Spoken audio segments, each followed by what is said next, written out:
Hello drama lovers, welcome back to my YouTube channel. So guys, आज के इस video में मैं अनकैनी काउंटर के सीज़न 2 के एपिसोड 1 को एक्सप्लेन करूंगा। इससे पहले मैं आपको इसके सीज़न 1 का रिकैप दे देता हूं। तो सीज़न 1 में हमने कुछ 5 लोगों के ग्रुप को देखा था जिन्हें काउंटर्स कहा जाता है। ये नॉर्मल ह्यूमन बींग ही होते हैं जिनके पास कुछ सुपर पावर्स होती है और उन्हें ये सुपर पावर्स कुछ आत्माओं से मिलती है जो कि युंग नाम की जगह पर रहती है, जो कि लाइफ और आफ्टर लाइफ के बीच की बाउंड्री है। इन काउंटर्स का काम ये होता है जो ईवल आत्माएं होती हैं उन्हें पकड़कर आफ्टर लाइफ में भेजना। तो यानी इन काउंटर्स का यही काम है। इस काउंटर्स के ग्रुप में हम 5 लोगों को देखते हैं जिनका नाम होता है सोमुन, मोतेक, हाना, मियोक और मिस्टर जैंग। इन सब के पास अलग अलग पावर्स होती है।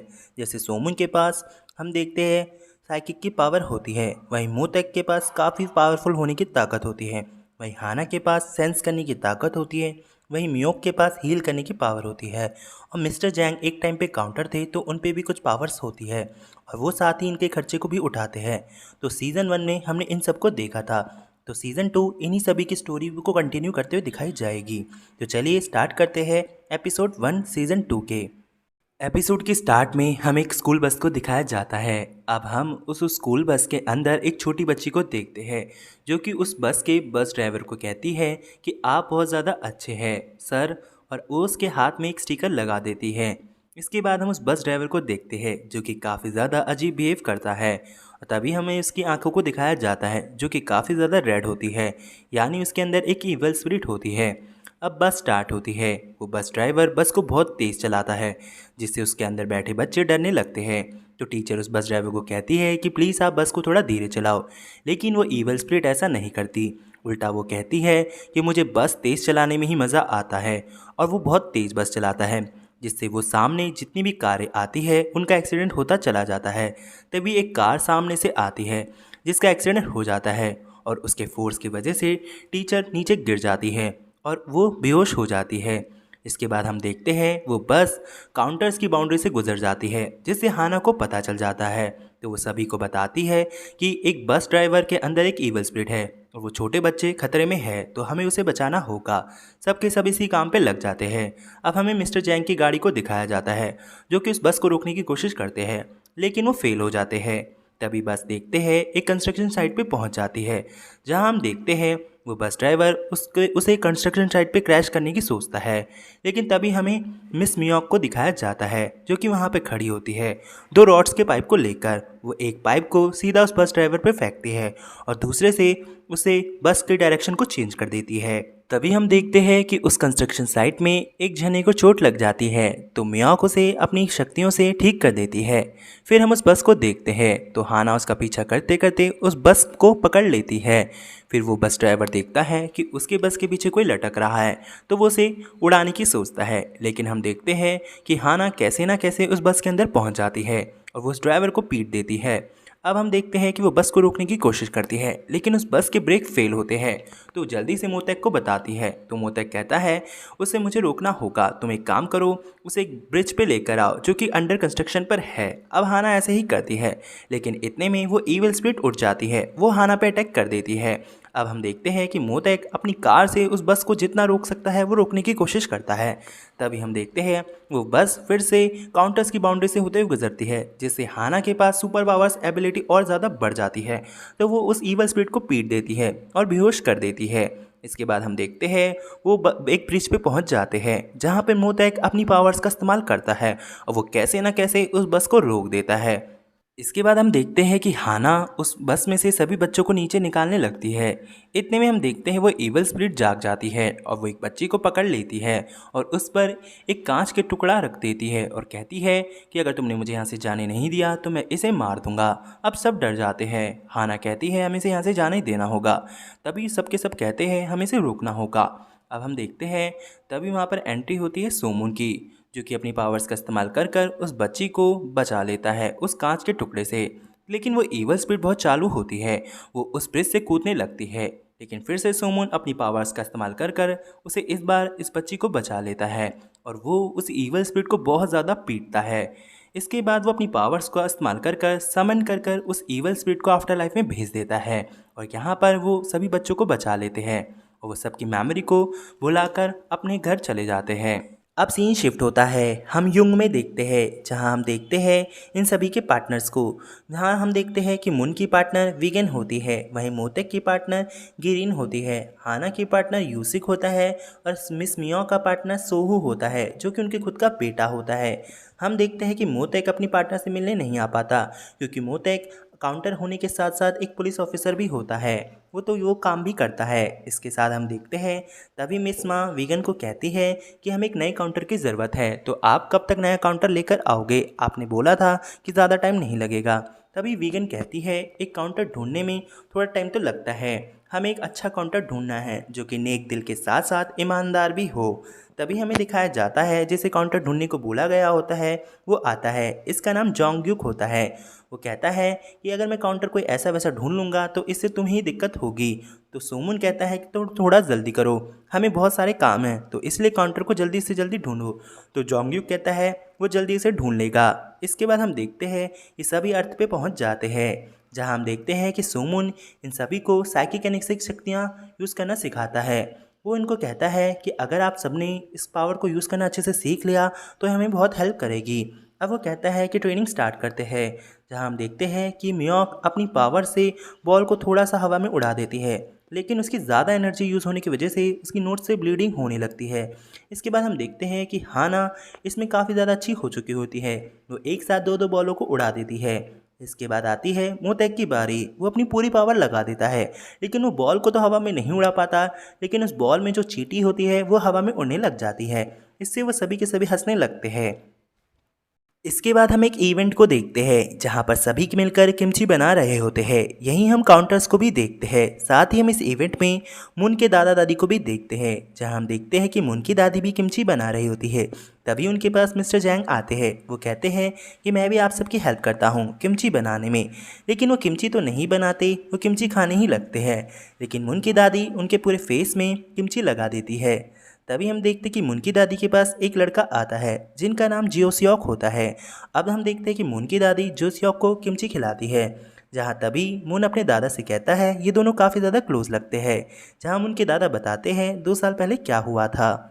अब हमें 2 साल पहले का फ्लैशबैक दिखाया जाता है जहां हम उनकी दादी को देखते हैं जो कि एक छत पर चढ़कर नीचे गिरने ही वाली होती है। वो अपनी बेटी को वहां से पुकार रही होती है। जब से उनकी बेटी मरी होती है वो सदमे में जा चुकी होती है जो कि उनकी माँ होती है। हम देखते हैं कि तभी वहाँ पर जो सियोक आता है, वो मुन की दादी को कहता है और वो हमें नहीं बताया जाता। अब मुन की दादी कन्विंस हो जाती है नीचे उतरने के लिए, लेकिन जैसे ही वो नीचे उतरने वाली होती है उनका पैर फिसल जाता है। हम देखते हैं जो सियोक उन्हें बचाने के चक्कर में खुद भी नीचे गिर जाता है, लेकिन वो दोनों बच जाते हैं और उसी दिन से ये दोनों काफ़ी ज़्यादा क्लोज होते हैं। अब हम देखते हैं मुन और जोसियोक को जो कि सामान को समेट रहे होते हैं।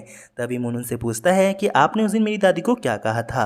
तो जोसियोक कहता है वो एक सीक्रेट है, वो नहीं बता सकता, लेकिन उस पर एक और सीक्रेट है जो वो उसे बताना चाहेगा। तो मुन कहता है वो क्या सीक्रेट है। जोसियोक बताता है वो पापा बनने वाला है।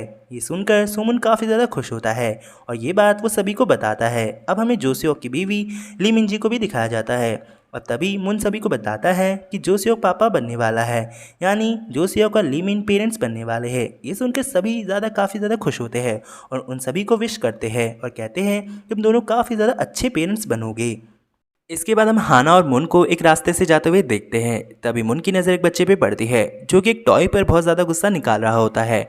तो मुन उस बच्चे के पास जाता है और उससे पूछता है कि तुम इतना गुस्सा क्यों कर रहे हो। वो बच्चा बिना कुछ बोले वहाँ से चला जाता है। अब हम उस बच्चे को उसके घर पे देखते हैं जहाँ वो देखता है कि उसके पापा उसकी मम्मी को बहुत ज़्यादा मार रहे होते हैं पैसों के लिए। तभी उसके पापा की नज़र उस बच्चे पे पड़ती है और वो उसे भी मारने ही वाले होते हैं, लेकिन तभी वहाँ पर मुन आकर उसे रोक लेता है और वो अपनी शक्तियों से देखता है कहीं ये कोई ईवल स्पिरिट तो नहीं है, लेकिन वो एक ईवल स्पिरिट नहीं होती। तो मुन उसकी खूब ज़्यादा धुलाई करता है और फिर वो उसे हाना को दे देता है। हाना उसका पास्ट देखती है जहाँ उसे पता चलता है कि इसने बहुत ज़्यादा गैम्बलिंग की होती है, तो इसी कर्जे के चक्कर में ये अपनी बीवी और बच्चों को मारता है। तो हाना उसे पुलिस के पास अरेस्ट करवा देती है। फिर हम देखते हैं कि हाना और सोमुन उन दोनों माँ बेटे को अपनी शॉप में ले आते हैं जहाँ मियोक कहती है कि अब तुम दोनों को घबराने की ज़रूरत नहीं है और जब चाहे तुम यहाँ आ सकते हो और साथ ही मैं तुम्हें लाइफ टाइम नूडल्स खिलाऊंगी, तो डरने की कोई बात नहीं है। नेक्स्ट सीन में हम ज्यूसियोक और मिंजी को देखते हैं, जहां हम देखते हैं कि ज्यूसियोक मिंजी को आज हॉस्पिटल लाया होता है उसके चेकअप के लिए, जहां डॉक्टर उन्हें बताती है कि उनका बच्चा काफ़ी ज़्यादा हेल्दी है। ये सुनकर वो दोनों काफ़ी ज़्यादा खुश होते हैं। इसके बाद वो दोनों घर जाने ही लगते हैं कि उन्हें टीवी में एक न्यूज़ सुनाई देती है, जिस कंपनी में उन दोनों ने पैसे लगाए होते हैं अपने घर खरीदने के लिए, उस कंपनी के ओनर ने सुसाइड कर लिया होता है। साथ ही उस कंपनी के ओनर को जो पैसा था वो पता नहीं कहाँ गया। ये सुनकर मिंजी काफ़ी ज़्यादा हैरान होती है और वो रोने भी लगती है। वो कहती है जोसियोक को कि हमने जो पैसा कमाया था, हमारी जितनी भी जमा पूंजी थी, वो सब बेकार हो गई, हमें कुछ करना होगा हमारे पैसे के लिए। लेकिन जोसियोक कहता है इस बात पे ध्यान मत दो, हम बिना पैसों के भी काफ़ी ज़्यादा खुश हैं, अभी हमें बस इस बात पे सोचना चाहिए कि हमारा बच्चा हेल्थी हो। इसके बाद ये दोनों घर चले जाते हैं। अब हमें चाइना में दिखाया जाता है, जहाँ पर हम एक आदमी को देखते हैं जिसका नाम हांग पियल होता है और इसके अंदर एक ईवल स्पिरिट होती है। अब हम देखते हैं ये वही न्यूज़ सुन रहा होता है जिसके कंपनी के ओनर ने सुसाइड कर लिया होता है। तभी इसके पास एक लड़की आती है जिसका नाम जेली होता है और इसके अंदर भी एक ईवल स्पिरिट होती है। वो कहती है कि अच्छा वो मर गया, अब हम आराम से कोरिया जाकर अपना पैसा ले लेंगे। तभी हमें कुछ काउंटर्स को दिखाया जाता है जिनके पास हाना और उनके ग्रुप की जैसी शक्तियाँ होती हैं। तो ये काउंटर्स इन्हीं लोगों को यहाँ पकड़ने आए होते हैं। तो ये अपनी अपनी डायरेक्शंस में फैल जाते हैं, जहां हम देखते हैं वो लेडी काउंटर एक जगह पे पहुंचती है, जहां वो एक लेडी और एक लड़के को देखती है। वो लड़का छुपा होता है और काफ़ी ज़्यादा डरा होता है। तभी वो लेडी काउंटर एक लेडी को देखती है जो कि मरने ही वाली होती है, तो वो अपनी पावर से उसे ठीक कर देती है। ये देखकर वो डरा हुआ लड़का अचानक से बड़ा अजीब रिएक्ट करता है और बाहर निकलता है। यानी इस लड़के के अंदर एक ईवल स्पिरिट होती है जिसका नाम वोंग होता है। अब वो उस लेडी काउंटर से लड़ाई करता है और फाइनली उसे मारकर उसकी पावर्स को अब्जॉर्ब कर लेता है। दूसरी तरफ हम एक और काउंटर को देखते हैं जो कि हांग पियोल पे अटैक करने आया होता है। उसे लगता है कि हांग पियोल को नहीं पता, लेकिन हांग पियोल को पता होता है और लास्ट में हम देखते हैं कि हांग पियोल उस काउंटर को भी मार देता है और उसकी पावर्स को अब्जॉर्ब कर लेता है। लेकिन उसे पावर अब्जॉर्ब करने में थोड़ा टाइम लगता है। फाइनली वो भी पावर अब्जॉर्ब कर लेता है और काफ़ी ज़्यादा स्ट्रांग फील करता है। इसके बाद हम जेली को देखते हैं जो कि काउंटर से लड़ रही होती है। वो काउंटर हाना की जैसे पावर रखता है, तो वो उसे छूते ही कहता है तुम कोरिया कभी नहीं जा पाओगे। तो यहाँ जेली कहती है ये तुम्हें कैसे पता, लेकिन जेली भी उसे कैसे न कैसे करके मार देती है और उसकी पावर को अब्सॉर्ब कर लेती है। इतने में हम देखते हैं कि हांग पियोल पर एक और काउंटर अटैक करने आता है और ये सभी उन काउंटर से काफ़ी ज़्यादा पावरफुल होता है और काफ़ी देर तक हांग पियोल और उसके बीच में लड़ाई चलती है। लेकिन हांग पियोल पावरफुल होने के साथ उसे मार देता है और उसकी पावर को भी अब्सॉर्ब कर लेता है और काफ़ी ज़्यादा अजीब सा रिएक्ट करता है। इसके बाद हम देखते हैं कि वोंग जेली के पास आता है। जेली के गले में एक क्रोच आती है, तो वोंग उसे अपनी पावर से ठीक कर देता है। तभी जेली और वोंग देखते हैं कि हांग पियोल काफ़ी ज़्यादा अजीब रिएक्ट कर रहा है। हांग पियोल की पावर ज़्यादा होने की वजह से वो जो स्विमिंग पूल का पानी होता है उसे हवा में उड़ा देता है। ये देखकर वो दोनों काफ़ी ज़्यादा हैरान होते हैं। इसके बाद हम युंग में देखते हैं, जहाँ पर हम काउंटर्स और उनके पार्टनर्स को देखते हैं, जहाँ पर हम देखते हैं कि वीगन उन सभी को बताते हैं कि जो चाइना के काउंटर्स है उन्हें ईवल स्पिरिट के द्वारा मार दिया गया है और अब उन ईवल स्पिरिट के पास सेम काउंटर्स जैसी पावर्स है। ये सुनकर हाना और बाकी सब हैरान होते हैं, जहाँ हाना कहती है ये तो अब बहुत ज़्यादा मुश्किल हो जाएगा उनसे लड़ाई करना, क्योंकि हमारी जैसी पावर्स उनके पास है। तो आप प्लीज़ कोशिश करिए कि जल्दी से जल्दी हमें नए काउंटर्स लेकर आओ। इसके बाद हम हांग पियोल, जेली और वोंग को देखते हैं जो कि साउथ कोरिया की तरफ बढ़ रहे होते हैं। तभी हांग पियोल उन दोनों से कहता है कि अब हमारी किस्मत बदलने वाली है और अब हम दुनिया को भी बदल देंगे। अब सीन शिफ्ट होता है जहाँ पर हम उस बच्चे और उस लेडी को देखते हैं, जहाँ हम देखते हैं कि वो अपनी माँ से कहता है कि अब हमें दुखी रहने की ज़रूरत नहीं है। इतने में हम देखते हैं कि उनके गेट पर कुछ लोग आते हैं। ये वही लोग होते हैं जिनसे उसके पापा ने पैसे लिए होते हैं।